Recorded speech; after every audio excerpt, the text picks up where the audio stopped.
بسم اللہ الرحمن الرحیم سامعین، آج کے سبق میں ہم عام عربی اور فصیح عربی کے 4 جملے پڑھیں گے اور ان سے آپ کو خود بخود اندازہ ہو جائے گا کہ عام عربی اور فصیح عربی میں کتنا بڑا فرق ہے۔ تو چلے شروع کرتے ہیں آج کے سبق کو اور سب سے پہلا جملہ پڑھتے ہیں۔ بسم اللہ الرحمن الرحیم۔ پہلا جملہ، وشی اسمک، آپ کا نام کیا ہے؟ وشی اسمک، یہ عام عربی میں کہتے ہیں۔ فصیح عربی میں کیسے کہیں گے؟ مسمک، مسمک، آپ کا نام کیا ہے؟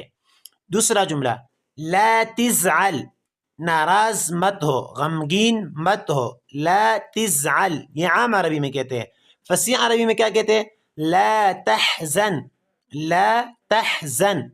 تیسرا جملہ، ابیہ، ابیہ، مجھے یہ چاہیے، ابیہ، یہ عام عربی میں کہتے ہیں اور فصیح عربی میں کیا کہتے ہیں؟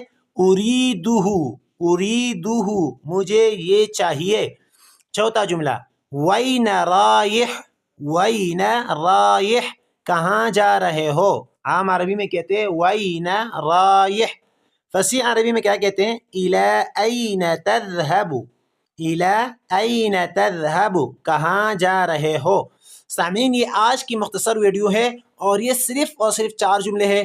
ان جملوں کو توجہ کے ساتھ سنیں، یاد بھی کریں اور اس کی پریکٹس کریں اور چینل کو سبسکرائب کرنا مت بھولیے۔ جزاکم اللہ۔